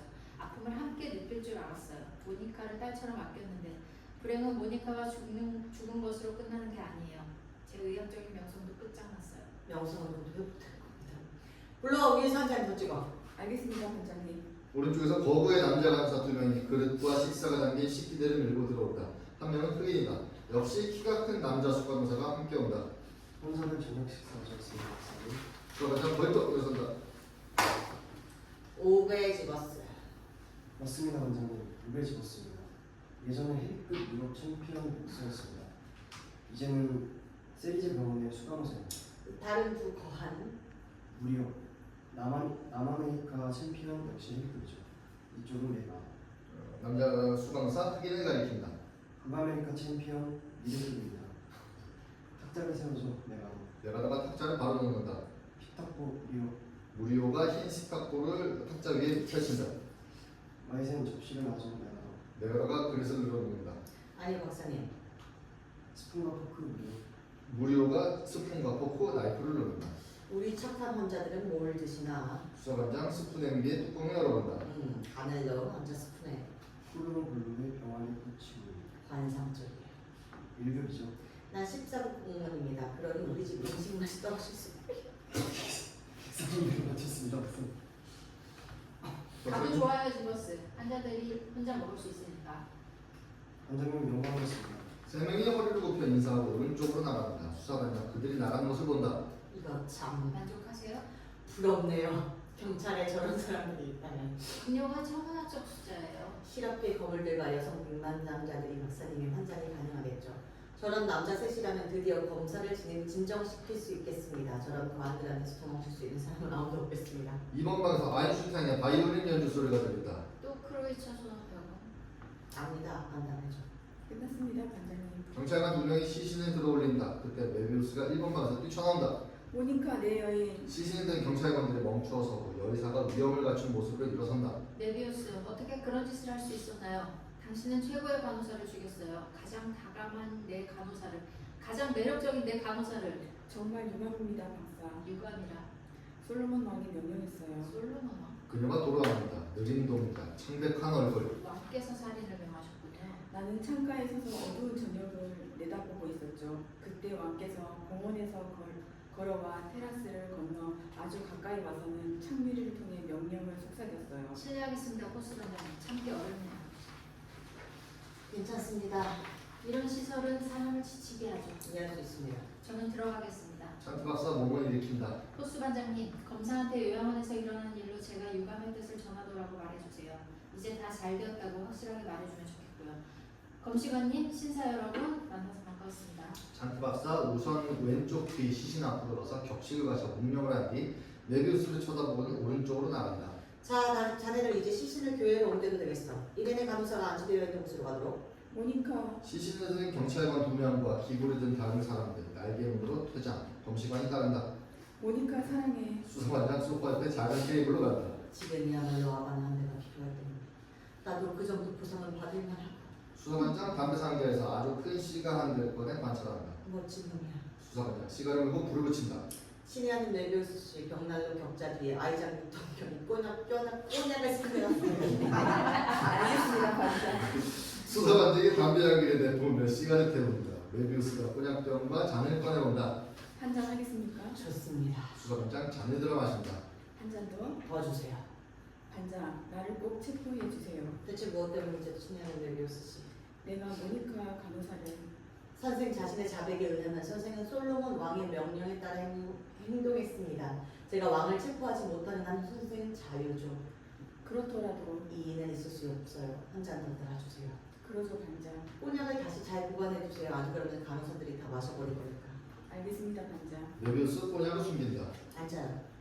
그러죠, 반장. 메비우스 의자에 앉는다. 이리 앉으시죠. 수사반장 소파를 가리킨다. 그러죠, 반장. 메비우스 소파에 앉는다. 그런데 말입니다. 나는 해마다 이 소도시와 인근에서 살인자 몇 명을 체포합니다. 많지는 않아요. 6명도 채 안 되니까. 2~3명은 기쁜 마음으로 체포합니다. 나머지 사람들한테는 안 됐다는 생각이 들어요. 그래도 나는 그 사람들을 체포해야 합니다. 정의는 정의니까요. 그런데 선생과 선생의 두 동료가 일을 낸 겁니다. 처음에는 내가 개입할 수 없다는 사실에 화가 났죠. 하지만 지금은요. 갑자기 그것을 즐기게 되었어요. 환성을 올릴 정도입니다. 체포하지 않아도 양심의 꺼리낌을 느낄 필요가 없는 살인자 3명을 발견한 겁니다. 최초로 정의가 휴가를 받은 셈이죠. 굉장한 기분입니다. 정의라는 건 말입니다, 선생. 사람을 혹사시켜요. 정의에 헌신하다 보면 건강상으로나 도덕상으로 허무해진답니다. 난 휴식이 필요하죠. 고마워요. 이런 즐거움은 선생 덕이니 부디 건강하십시오. 뉴턴과 아인슈타인한테도 안부를 전해주세요. 솔로몬한테도 제 말 좀 전해주시오. 알겠습니다, 반장. 수사반장이 퇴장한다. 메비우스는 혼자 있다. 소파에 앉아 손으로 관자놀이를 누른다. 3번 방에서 뉴턴이 나온다. 무슨 일입니까? 메비우스는 침묵을 지킨다. 뉴턴 수프 냄비를 열어본다. 간이 들어간 완자 스푼에 식기되어 있는 다른 음식을 열어본다. 푸른 블루의 병아리 꽂히고 이상하네. 보통 우린 저녁 식사를 가볍게 했는데 간단한 음식으로. 다른 환자들이 새건물로 간 다음부터 그랬지. 뉴턴 수프를 덜어낸다. 배고프지 않아요? 메비우스 말이 없다. 이해해요. 내 간호사가 죽은 후엔 나 역시 시력이 없었지. 뉴턴 자리에 앉아 간 완자수프를 먹기 시작한다. 메비우스가 일어서서 방으로 가려 한다. 가지 마세요. 아이작경 할 얘기가 있어요, 메비우스 씨. 무슨 뉴턴 음식을 가리킨다. 간호 앉아서 좀 드지 않겠습니까? 아주 맛있네요. 싫어요. 친애하는 메비우스 씨, 우리를 돌보는 건 이제 여자 간호사들이 아닙니다. 남자 간호사들이 우리를 감시할 거예요. 거부의 사내들이죠. 상관없습니다. 선생한테는 상관없을 수도 있겠지. 선생은 평생을 정신병원에서 보내고 싶은 게 분명하니 말이죠. 하지만 나한테는 중요한 일이란 말이죠. 난 나가고 싶거든요. 뉴턴 간호 완자수프를 다 먹었다. 자, 이젠 병아리 고치고 일을 먹을까? 뉴턴 음식을 덜어간다. 남자 간호사들 때문에 실행에 옮기지 않을 수 없게 되었네요. 오늘 하는 말이죠. 당신 일입니다. 완전히 그런 건 아니에요. 고백하자면 메비우스 씨, 난 미치지 않았어요. 물론 아니겠죠. 아이작경 난 아이작 뉴턴 병이 아닙니다. 압니다. 알베르트 아인슈타인이죠. 헛소리예요. 이곳 사람들이 알고 있는 헤르베르크 게오르크 보이틀로도 아닙니다. 내 진짜 이름은 킬턴이라 합니다. 젊은이. 메비우스는 놀라서 그를 응시한다. 알렉 제스퍼 킬튼 맞아요. 상용 이론의 창시자. 바로 그 사람이죠. 메비우스 탁자로 온다. 당신이 이곳으로 숨어들어 왔단 말입니까? 미친 사람인 척했어. 나를 염탐하려고? 선생이 미친 원인을 알아내기 위해 흠잡을 데 없는데 독일어는 우리 첩보기관 훈련소에서 배웠죠. 끔찍한 일이었지. 그럼 불쌍한 도로테아 간호사가 진실을 알게 되었기 때문에 당신은? 그렇습니다. 그 일은 정말 유감이에요. 알겠습니다. 명령은 명령이니까 당연하죠. 어쩔 도리가 없었어요. 물론 그러셨겠죠. 내 임무가 위기 상황이 공책된 거죠. 우리 첩보기관의 가장 비밀스러운 동작인데 말입니다. 그러니 살인을 할 수밖에 없었지. 일말의 의심도 피하고자 했으니까. 도로티아 간호사는 날 미쳤다고 생각하지 않았어요. 원장만 나한테 약간의 증세가 있다고 생각했지. 살인을 해서 내가 미쳤다는 결정적인 증거를 제시한 셈이죠. 선생님, 이 병아리 고치고 있는 입에서 살살을 녹아요. 이번 반사 아인슈타인 바이올린 연주 소리가 들린다. 아인슈타인이 또 연주를 하네요. 네, 가보트. 음식이 식을 텐데 미친 사람은 바이올린 연주나 계속하게 두세요. 협박이라도 하려는 겁니까? 나는 선생을 무한히 존경합니다. 강력한 조처를 취해야 한다면 유감일 거예요. 당신의 임무가 나를 납치하는 것입니까? 우리 첩보기관의 의혹이 사실로 확인될 경우엔 의혹이라면 의뢰일지 모르지만 우리 첩보기관은 선생을 당대의 가장 천재적인 물리학자로 간주합니다. 신경조직이 심하게 손상된 정신병자의 불가입니다. 킬턴 씨. 그 이상도 이하도 아닙니다. 우리 첩보기관의 생각은 다릅니다. 당신은 나를 어떻게 생각합니까? 역사를 통틀어 가장 위대한 물리학자로 생각하죠. 백을 첩보기관은 어떻게 내 행방을 알아냈습니까? 내 덕분이죠. 우연한 기회에 난 새로운 물리학의 토대에 대한 선생의 박사 논문을 읽었습니다. 처음에는 장난친구들이라고 생각했죠. 하지만 다음 순간 후련히 깨달았습니다. 그건 미래의 물리학에 대한 가장 천재적인 기록이었어요. 즉시 논문 저자를 알아보기 시작했지만 벽에 부딪혔죠. 그래서 첩보기관의 문이 첩보기관이 계속 조사를 했던 겁니다.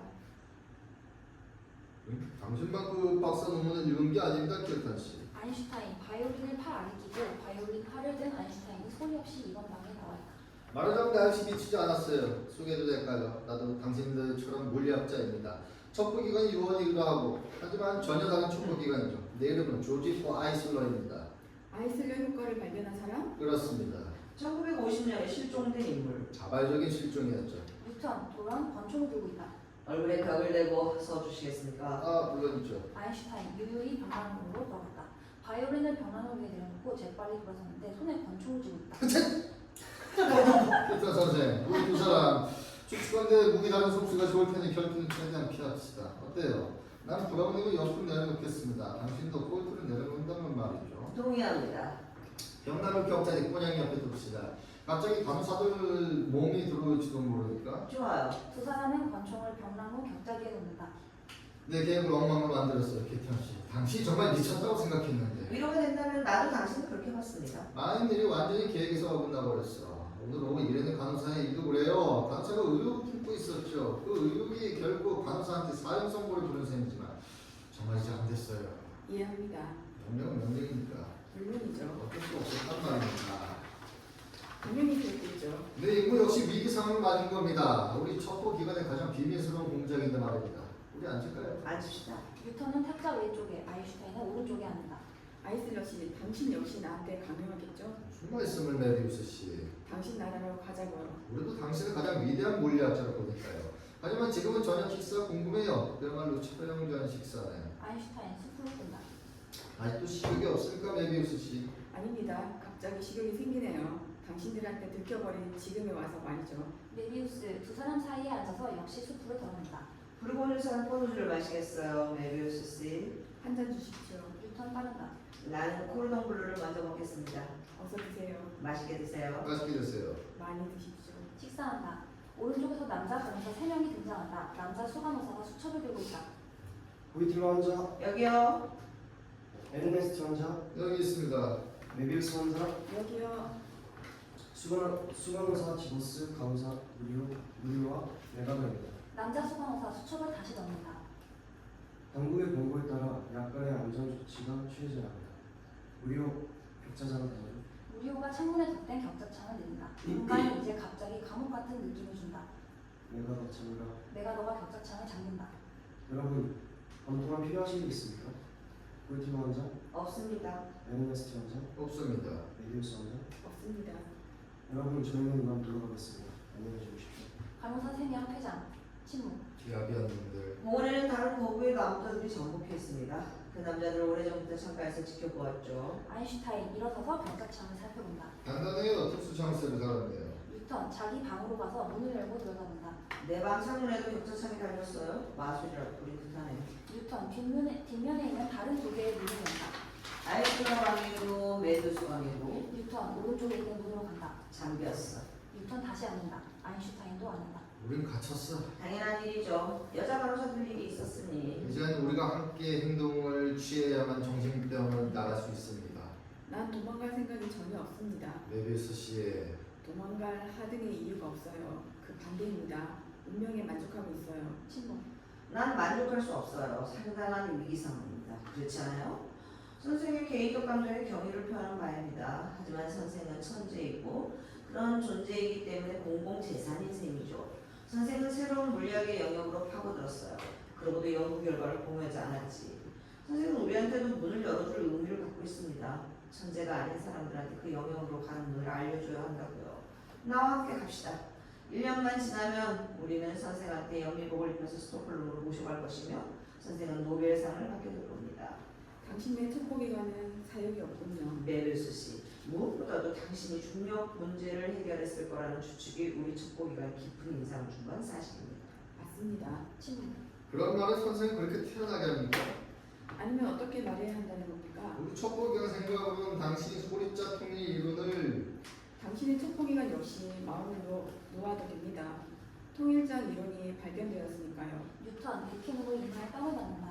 세계를 푸는 공식인데 웃을 일이네. 저 밖에서는 귀한 대접을 받는 물리학자 집단이 나라에서 세운 수많은 거대 연구소에서 몇 년 전부터 연구를 해도 아무 성과가 없습니다. 그런데 당시 정신병원 책상에서 노는 김에 해보자는 식으로 그런 문제들을 해결하더군요. 아인슈타인 뉴턴과 마찬가지로 맥킨으로 이마에 땀을 닦는다. 그럼 가능한 모든 발명들의 층계는 메비우스 씨? 그건 역시 존재합니다. 호기심에서 한번 만들어봤어요. 내 이론적 작업에 유용하게 쓰일 편람으로 말이죠. 이런 모든 일에 난 아무 책임이 없는 걸까요? 우리가 생각하는 것엔 그 결과가 따릅니다. 내가 만든 장 이론과 중력론이 미치게 될 영향을 알아보는 건 내 의무였어요. 그 결과는 끔찍했습니다.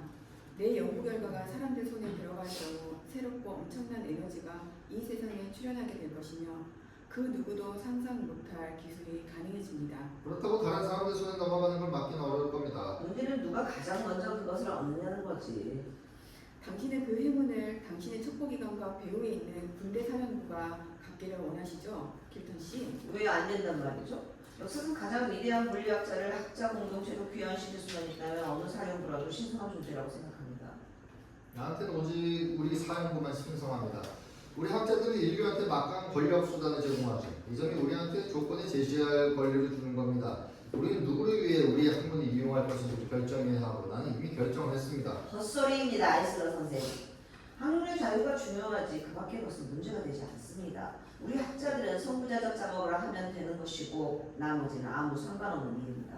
우리가 닦아놓은 길을 인류가 갈 수 있는지 없는지는 인류가 결정할 문제지 우리의 문제가 아니란 말입니다. 힐턴 씨, 당신은 한심한 윤리주의자입니다. 당신한테 학문의 자유만이 중요하다면 왜 우리한테 오지 않는 거죠? 우리한테도 이미 오래전부터 물리학자들을 통제할 만한 능력은 없으니까 말이죠. 우리 역시 당신들처럼 선거가 필요합니다. 정치 체제가 학문의 손안에 있어야 할 필요도 있고요. 아이슬라 씨, 당신과 우리의 두 정치 체계가 지금은 메비우스 손에 매달려 하는 편입니다. 그 반대죠. 메비우스는 당신과 나한테 복종해야 할 겁니다. 어쨌든 우린 둘이고 메비우스를 잡고 있으니. 정말로요? 아마도 우리 두 사람이 서로를 잡아두고 있다는 말이 더 맞을 겁니다.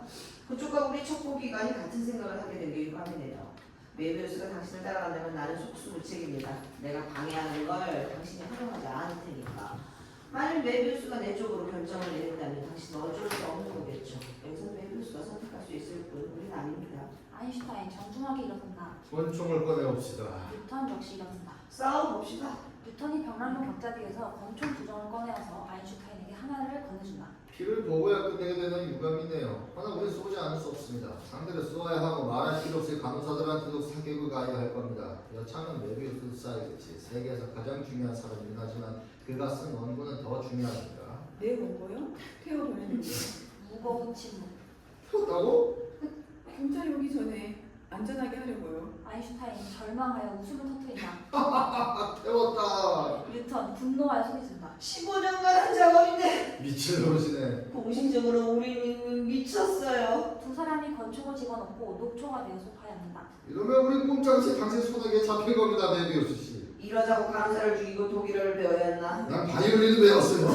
음악이 인간이 그 고문이었죠. 식사를 계속하지 않겠습니까? 입맛이 달아났어요. 고금 부르고 아깝네요. 메비우스 일어선다. 우리 세 사람은 물리학자입니다. 우리가 내려야 할 결정은 우리 학자들 사이의 결정입니다. 우리는 학문적으로 전진해야 합니다. 의도의 영향을 받아서는 안 되죠. 논리적 결과에 따라야 하고요.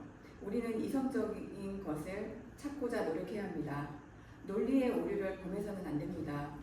그릇된 결론은 모두를 파국으로 이끌 테니까요. 출발점은 분명합니다. 우리 세 사람 모두 같은 목표를 갖고 있지만 전략이 다르죠. 목표는 물리학의 발전입니다. 당신은 물리학의 자유를 보존하려고 합니다. 킬튼 씨. 그리고 물리학의 책임을 부인합니다. 반대로 아이슬러 씨. 당신은 특정한 나라의 권력 정치에 대한 책임이란 명목으로 물리학의 의무를 지웁니다. 그런데 현실은 어떻게 보이나요? 실제 상황에 대한 정보를 요구합니다. 내가 결정을 해야 한다면 말이죠. 유명한 물리학자들이 당신을 기다리고 있습니다. 급료와 주택은 최상으로, 자연환경은 살인적이지만 냉난방 자체가 훌륭하죠. 당신의 물리학자들은 자유롭습니까? 친애하는 메비우스 씨, 우리의 물리학자들은 이미 나라의 국방을 위해 결정적인 학문상의 문제를 풀겠다고 천명했습니다. 따라서 당신은 이해해야 합니다. 그러니까 자유롭지 못하다는 거군요. 메비우스 아인슈타인한테로 돌아선다. 조지프 아이슬러 씨, 선생은 권력 정치를 추구하고 있죠. 거기엔 권력이 개입되게 마련입니다. 선생은 권력을 소유하고 있습니까? 내 말을 오해했습니다, 메비우스 씨. 내가 말하는 권력 정치란 하나의 정당을 위해 나 자신의 권력을 포기한 데서 가능해지는 거죠. 당신은 자신의 책임의식에 합당하도록 정당을 움직일 수 있습니까? 아니면 정당의 조정을 받을 위험에 처해 있습니까? 메비우스 씨, 그건 웃기는 소리입니다. 물론 정당이 내 조언에 따르길 바랄 수는 있어요. 그뿐입니다. 하지만 그런 희망이라도 없다면 정당 선택할 리도 없지 않겠습니까? 적어도 물리학자들은 자유로운가요? 물리학자들도 국가 방위를 위해 이상하네요. 두 분은 각자 다른 이론을 선전하지만 나한테 제공하는 현실은 동일합니다. 감옥이란 말입니다. 그런 상황이라면 이 정신병원이 더 좋습니다. 여기선 적어도 정치인들한테 이용당하지 않으리란 사실만큼은 확실하니까요. 어쨌든 어느 정도의 위험은 감수해야만 하는 겁니다. 결코 감수해서는 안 될 위험이 있습니다. 인류의 멸망이 그런 것입니다. 우리 모두 알다시피 세계는 이미 소유한 무기만으로도 피해를 유발하고 있습니다. 내 연구 결과가 불러올 피해에 대해 우리는 충분히 알고 있습니다. 난 이러한 고심 끝에 행동한 것입니다. 나는 가난했어요. 아내와 세 아이가 있었습니다. 대학에서는 명성이 손짓했고 산업체에서는 돈이 유혹했습니다. 두 길 모두 너무 위험했어요. 연구 결과를 출판했어야 했는지도 모르죠. 학문의 정복과 학문적 구조의 와해가 그 결과였을 겁니다. 책임감이 나한테 다른 길을 강요했습니다. 학문적인 경력을 포기했고 돈벌이를 돌아보지 않았으며 가족을 운명에 내맡겼습니다. 그러곤 어릿광대 모자를 선택했어요. 솔로몬 왕이 나타나는 양 부럽고 그러자고 정신병원에 갇혔습니다. 하지만 그건 해결책이 아니었습니다. 이성이 요구한 행동이었습니다. 우리는 학문의 세계에서 인식 가능성의 한계에 부딪혔어요. 몇 가지 정확하게 이해 가능한 법칙을 알고 있고 파악되지 않은 현상들에 나타나는 몇 가지 기본 관계를 알고 있습니다. 그게 다죠. 나머지 엄청난 부분은 여전히 비밀로 남아 있습니다. 우리의 사고력으로는 더 이상 접근할 수 없어요. 우린 올 수 있는 만큼 온 겁니다. 그러나 인류는 아직 거기까지 보지 못합니다. 우리는 제1선에 서서 힘든 길을 왔지만 아무도 우리를 따르지 않으니까요. 우리는 진공 상태에 빠졌습니다. 우리의 학문은 끔찍해졌고 우리의 연구는 위험해졌으며 우리의 지식은 치명적이 되었어요. 우리 물리학자한테 남은 길은 현실 세계 앞에 무릎 꿇는 것뿐입니다. 하지만 현실 세계는 우리를 감당하지 못해요. 현실 세계는 우리로 인해 몰락할 것입니다. 우리 지식을 파기해야 합니다. 난 연구 결과를 없앴어요. 다른 해결책은 없습니다. 당신들도 마찬가지죠. 무슨 말을 하는 겁니까? 선생들은 비밀 송신기를 가지고 있죠. 그렇다면 선생들의 명령권자한테 보고하는 거죠. 잘못 생각했다고, 난 정말로 미쳤다고 말입니다. 그런다면 이곳에 평생 있으라는 말이잖아. 당연하죠. 인문에 실패한 첫째는 아무도 신경 쓰지 않는 겁니까? 바로 그렇죠. 그렇다면 나와 함께 정신병원에 있어야겠죠. 우리가? 선생들 둘이요. 메비우스 씨, 당신 우리한테 요구할 수는 없지 않습니까? 영혼이 여기서 발견되지 않고 머물 수 있는 유일한 기회입니다. 우리가 아직도 자유로울 수 있는 곳은 정신병원뿐이에요. 우리한테 생각이 허용되는 것도 정신병원뿐이죠. 여기서 나가면 우리의 생각은 폭격과도 같습니다. 하지만 어쨌든 우리는 미치지 않았잖아요. 하지만 살인자죠. 두 사람은 다각하여 메비우스를 의지한다. 이의를 제기합니다. 말을 그렇게 하면 안 되죠, 메비우스 씨. 사람을 죽였으면 살인자죠. 우리는 사람을 죽였습니다. 우리는 제각기 하나의 과제를 가지고 이 병원으로 왔습니다. 우리 모두 각자의 간호사를 특정한 목표를 위해 죽였습니다. 선생님들은 비밀 임무를 들키지 않으려고 그랬고 난 모니카 간호사가 나를 믿었기 때문에 죽였어요. 모니카 간호사는 나를 인정받지 못한 천재로 생각했죠. 인정받지 못한 채로 인에게 오늘날 천재의 의무라는 사실을 이해하지 못했어요. 사람을 죽인다는 건 끔찍한 일입니다. 나는 훨씬 끔찍한 살인이 시작되지 않도록 하기 위해 사람을 죽였습니다. 그런데 선생님들이 나타났습니다. 선생님들을 제거할 수는 없지만 설득할 수는 있지 않을까요? 우리의 살인이 무의미해졌어야 할까요? 우리의 행동이 인류를 위해 희생을 바친 것이 아니라면 우린 살인을 한 것입니다. 우리가 정신병원에 남지 않는다면 세상은 과거의 일이 될 것입니다. 우리를 사람들의 기억에서 지우지 않는다면 인류가 소멸할 것입니다. 침묵. 메비우스 씨, 킬턴 선생, 이 병원 거부의 간호사들, 곱살 등의 여의사. 그런데요, 우리는 짐승처럼 감금한 겁니다. 우리는 야생 동물입니다. 우리를 인류한테 풀어줘서는 안 되죠. 정말로 다른 출구는 없을까? 전혀. 유언 비르는 메비우스. 난 건실한 인간입니다. 이곳에 있겠어요. 침묵.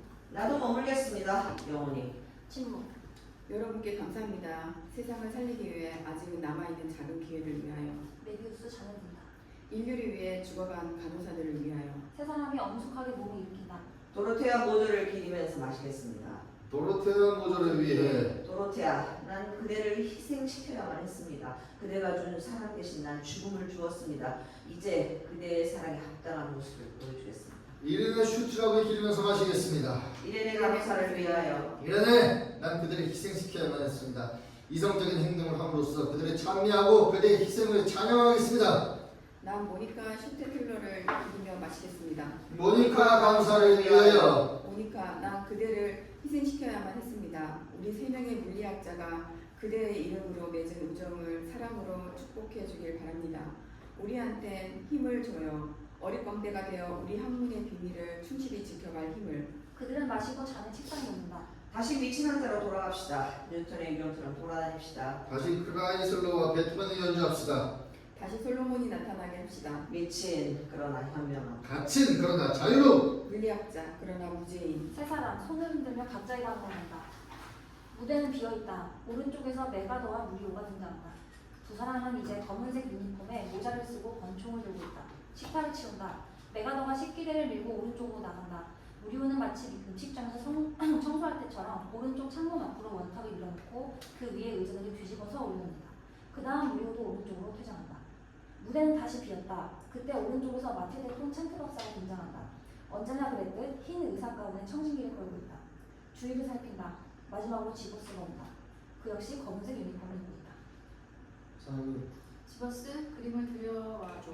메가더와 무리오가 묵직한 금태두리 액자에 든 커다란 초상화를 들고 들어온다. 장군 복장의 초상화다. 지버스가 걸려있던 초상화를 떼어내고 새 것을 건다. 레오니다스 폰찬트 장군은 여자들 곁에 있기보다는 여기서 더 좋다는 말하겠지. 여전히 훌륭해 보이는군. 바세도병에 걸렸지만 늙은 무사였어. 영웅적인 죽음을 좋아했고 이 집에서 소원대로 그런 죽음을 맞이했지. 찬트 박사 자기 아버지의 초상화를 관찰한다. 고위 관련은 여자 가부들이 있는 병동으로 옮기도록. 이 그림은 당분간 복도에서 메가더와 무리오가 그림을 들고 오른쪽으로 나간다. 프레멘 총장이 유명 인사들로 건드리는 거 찾나? 녹색 살롱에서 기다리고 계십니다. 샴페인과 케이크를 준비합니다. 명사들은 식도락을 즐기러 온 게 아니라 일을 하러 왔다네. 여의사가 소파에 앉는다. 메가더와 무리오가 오른쪽에서 다시 들어온다. 세 사람을 데려와 줬어. 알겠습니다, 사장님. 남자 수강사 1번 방으로 가서 문을 연다. 메비우스 나오세요. 메가더와 무리오는 2번 방과 3번 방에 간다. 뉴턴 나오세요. 아인슈타인 나오세요. 뉴턴, 아인슈타인, 메비우스 나온다. 모두 미친 척한다. 신비스런 밤 무한하고 승부해. 참내 격자창으로 목성과 초성의 빛을 뿜으며 우주의 법칙을 배신한다. 행복한 밤, 위안해주는 기분 좋은 밤. 수수께끼는 말이 없고 질문은 침묵한다. 바이올린을 연주하고 싶다. 결코 끝나지 않는 연주를. 경건한 밤, 짙푸르고 신성한 밤, 막강한 왕의 밤. 왕의 흰 그림자가 벽에서 풀려난다. 왕의 눈이 빛난다. 신문. 메비우스 씨, 검사의 지시에 따라 경비원의 배석하에만 선생과 얘기할 수 있어요. 알겠습니다, 박사님. 지금부터 할 얘기는 선생의 동료들인 알렉, 제스퍼, 필턴 씨와 조지프 아이슬란드 씨한테도 해당됩니다. 두 사람이 깜짝 놀라 여의사를 물어본다. 당신이 안 가고? 두 사람은 권총을 꺼내려 하지만 무리오와 메가더한테 쫓긴다. 신사 여러분, 당신들의 대화는 도청되었어요. 난 이미 오래전부터 의심하고 있었죠. 필턴과 아이슬라의 비밀 송신기를 가져오도록. 메가더 무리오? 손을 머리 위로, 뒤로. 세우고. 아인슈타인, 뉴턴이 손을 머리 뒤로 올린다. 메가더와 무리오가 2번 방과 3번 방으로 간다. 웃기는구만. 뉴턴 혼자 웃는다. 이런 같다. 난 모르겠어. 코미디야. 뉴턴 다시 웃는다. 갑자기 침묵한다. 메가더와 무리오가 비밀 송신기를 가지고 돌아온다. 손 내려. 물리학자들이 복종한다. 말이 없다. 서치라이트, 지버스? 알겠습니다, 사장님. 지버스가 손을 올려 신호를 보낸다. 밖에서 서치라이트가 비춰들어와 물리학자들을 눈부시게 한다. 동시에 지버스가 실내에 불을 끈다. 빌라는 경비원들이 포위하고 있어요. 도면치를 해도 소용없어요. 나가 있어, 자네들 셋. 3명의 간호사가 무대를 떠나면서 무기와 송신기를 가져간다. 신문. 당신들한테만 내 비밀을 털어놓는 거예요. 당신들이 안다 해도 더 이상 문제될 게 없으니까. 신문. 나한테도 금빛 찬란한 솔로몬 왕이 나타났어요. 세 사람 아연한 표정으로 그녀를 의지한다. 솔로몬이? 긴 세월된. 뉴턴이 낮게 웃음을 터뜨린다. 내 서재에서 처음 나타났죠. 어느 여름날 저녁이었어요. 밖에는 아직 해가 빛나고 있었고 공원에서 딱따구리가 나무를 쪼고 있었는데 갑자기 찬란하게 빛나는 왕이 공중에서 서서히 다가왔어요. 고결한 천사 같았죠. 이 여자 미쳤어. 왕의 시선은 나한테 머물러 있었어요. 왕의 입이 열리고 신령이 나와 말하기 시작했어요. 왕은 죽은 자들 가운데서 부활했고 그 옛날 지상에서 누렸던 권력을 되찾으려 했어요. 그래서 메비우스가 왕의 이름으로 땅을 지배하도록 그한테 자신의 지혜를 드러냈던 것입니다. 이 여자는 경미되어야 해. 정신병감이야. 하지만 메비우스는 왕을 배신했어요. 비밀로 유지할 수 없는 것을 숨기려 했죠. 메비우스한테 게시된 것은 비밀이 아니었어요. 생각이 가능한 것이 아니니까요. 생각이 가능한 것은 언젠간 생각되기 마련이에요. 지금이 아니라도 언젠가는 솔로몬이 발견했던 것은 다른 사람도 언젠가는 발견할 수 있어요. 성스러운 세계를 지배하기 위해 왕께서 발견한 수단은 황금빛 왕의 업적이 되어야 해요. 그래서 왕은 나를 찾았던 거예요. 보잘것없는 이 하늘. 당신은 미쳤어. 알겠습니까? 미쳤다고요? 황금의 왕은 명령을 내렸어요. 네베우스를 파면시키고 대신 지배하라는 명령이었습니다. 걱정했죠. 난 위사고 네베우스는 내 환자였어요. 내가 원하는 대로 그를 다룰 수 있었죠. 여러 해 동안 네베우스를 마취시키고 솔로몬 왕의 계시 내용을 사진 찍었어요. 마지막 페이지를 갖게 될 때까지 말입니다. 당신은 돌았어 완전히. 제발 정신 차리세요. 우리 모두 돌았지만. 난 신중하게 일을 처리했죠. 처음에는 약간의 발명 내용만을 표절했습니다. 필요한 자금을 모으기 위해서요. 자금을 모아 거대한 공장들을 세웠어요. 연이어 공장이 생겨났고 나는 강력한 기업체를 구축했어요. 여러분, 이제 난 가능한 모든 발명들의 체계를 활용할 직정이에요. 마틸데 폰 찬트 박사, 당신은 병들었어. 왕이 나타난 적은 한 번도 없었어. 거짓말이에요. 발견한 것들 비밀로 하려고 왕을 꾸며낸 것뿐이야. 당신은 왕을 부인하고 있어요. 이성을 찾아요. 당신이 미쳤다는 사실을 깨달으란 말입니다. 당신과 마찬가지로 난 미치지 않았어요. 그렇다면 세상에 대고 진실을 외치지 않을 수 없지. 당신은 긴 세월 내 연구 결과를 표절했어. 염치 없이. 심지어는 내 가난한 아내가 병원비까지 내게 했고. 당신은 힘이 없어요, 메비우스. 당신 목소리가 세상으로 새어나간다 해도 아무도 당신 말을 믿지 않을 겁니다. 공식적으로 당신은 위험한 정신병자일 뿐이니까요. 살인을 했잖아요. 세 사람이 실상을 알아챈다. 모니카? 예? 도로테야? 나는 기회를 놓치지 않은 것뿐이에요. 솔로몬의 지식은 안전해야만 했고 당신들의 배신은 처벌받아야만 했어요. 나는 당신들이 방해꾼이 되지 못하도록 일을 꾸며야 했죠. 살인을 하게 만들었어요. 3명의 간호사가 당신을 따르도록 부추겼죠. 당신들이 어떻게 나올지 계산하는 건 쉬웠어요. 당신들은 자동 장치를 맞추듯 조종이 가능했고 사형집행자에 그냥 살인을 했죠. 메비우스가 여의사한테 덤벼들려고 하자 아인슈타인이 잡는다. 나한테 덤벼봤자 소용없어요, 메비우스. 원고를 태운 것이 소용없는 짓이었지 말이에요. 난 이미 가지고 있거든요. 메비우스가 돌아선다. 당신들을 둘러싸고 있는 건 더 이상 정신병원의 벽이 아닙니다. 이 집은 내 기업체의 보고입니다. 나 외에 유일하게 진실을 아는 3명의 물리학자를 품고 있는 보고란 말이죠. 당신들을 억류하고 있는 건 정신병원의 경비원들이 아닙니다. 지버스는 내 사업장 청원 경찰의 책임자예요. 당신들은 당신들만을 위한 감옥으로 도망쳐왔습니다. 솔로몬께서 당신들을 도구로 하여 생각하고 행동하신 것입니다. 그리고 이제 왕께서는 당신들을 파멸시킵니다. 나를 도구로 하여. 신뢰. 여의사는 모든 것을 조용하고 경감하게 말한다. 내가 왕의 권력을 넘겨받은 것입니다. 나는 두렵지 않습니다. 내 병원에 미친 친척들로 가득 차 있죠. 장신구의 훈장에 주렁주렁 달리요. 나는 우리 집안 최후의 정상인이에요. 마지막이죠. 불임이기 때문에 이웃사랑만 가능해요. 그러니 솔로몬께서 저를 불쌍히 여기신 거예요. 1000명의 여자를 가진 바로 그 왕이 날 선택하셨습니다. 이제 나는 우리 조상들보다 훨씬 강해질 것입니다. 내 기업체가 지배하게 될 거라고요. 수많은 나라와 대륙을 점령할 것이며 태양계를 활용할 것이고 안드로메다의 서문으로 가게 될 겁니다. 생각은 적중했고 실행되었어요. 세상을 위해서가 아닌 늙고 곱사등인 한 처녀를 위해서. 찬트 박사 작은 종을 울린다. 오른쪽에서 남자 소방서가 등장한다. 찾으셨습니까? 가지 지버스 관리위원회가 기다리고 있어. 세계 기업이 출범하고 생산부가 가동되기 시작하는 거지. 그녀는 지버스와 오른쪽으로 퇴장한다. 3명의 물리학자들만 남는다. 침묵. 모든 연극이 끝났다. 말이 없다. 끝장이야. 뉴턴 소파에 앉는다. 세상이 미친 정신병원에 새 손이 떨어졌어. 아인슈타인 뉴턴 옆에 앉는다. 한번 생각한 것은 더 이상 취소될 수 없었다. 메비우스 소파 왼쪽에 있는 아내의자에 앉는다. 말이 없다. 그들은 멍하니 앞을 유지한다. 그러다 아주 침착하게 당연한 듯이 말하면서 자신들을 관객한테서 포기한다. 나는 뉴턴입니다. 아이작 뉴턴이요. 1643년 그랜섬 인근의 울스소프에서 태어났습니다. 왕립협회 회장입니다. 그렇다고 일어서서 경의를 표할 필요는 없습니다. 자연과학의 수학적 토대를 썼습니다. 나는 가사를 만들지 않는다라는 말을 했죠. 실험공학과 이론역학, 고급 수학에서 내가 이룬 것은 하찮은 것이 아닙니다. 하지만 중력의 본질에 관한 문제는 남겨두어야 했습니다. 나는 신학서도 썼습니다. 선지자 다니엘과 요한계시록에 대한 소견을 썼어요. 나는 뉴턴입니다. 아이작 뉴턴이요. 나는 왕립협회 회장입니다. 뉴턴 교수가 반복합니다. 나는 아인슈타인입니다. 알베르트 아인슈타인 교수. 1879년 3월 14일에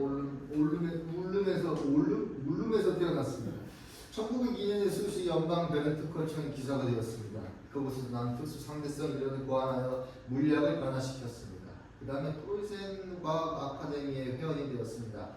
나중에는 망명자가 되었죠. 유대인이었기 때문입니다. 공식 2는 MC 제곱은 내가 세우는 것입니다. 물질을 에너지로 변화시키는 열쇠입니다. 물질은 에너지로 변환시키는 열쇠입니다. 나는 사람들을 좋아하고 바이올린을 좋아합니다. 그러나 나의 원고로 원자 폭탄이 만들어졌습니다. 나는 아인슈타인입니다. 알베르트 아인슈타인 교수죠. 1879년 3월 14일에 울름에서 태어났습니다. 아인슈타인 일어서서 자기 방으로 간다. 그의 앞 바이올린 연주 소리가 들린다. 크라이스 음의 사랑의 슬픔이다. 나는 솔로몬입니다. 불쌍한 솔로몬 왕입니다. 예전에 나는 헤아릴 수 없을 만큼 부유했고 현명했으며 경건했습니다. 나의 힘 앞에 권세가들이 전율했죠. 나는 평화의 왕이었고 정의의 왕이었습니다. 그러나 나의 지혜는 나의 경건함을 파괴했고 내가 더 이상 신을 두려워하지 않게 되자 나의 지혜는 나의 왕국을 파괴했습니다. 이제 내가 다스리던 도시들은 망각되고 나한테 맡겨졌던 제국은 텅 비고 어슴푸레하게 보이는 황야가 되어 그 어디엔가에서 작고 노란 이름 없는 별 주위를 헛되이 돌고 또 돕니다. 방사능에 오염된 지구입니다. 나는 솔로몬입니다. 나는 솔로몬입니다. 나는 불쌍한 솔로몬 왕입니다. 메비우스 자기 방으로 간다. 이제 살록은 비었다. 아인슈타인의 바이올린 소리만이 계속 들렸다. 네, 고생하셨습니다.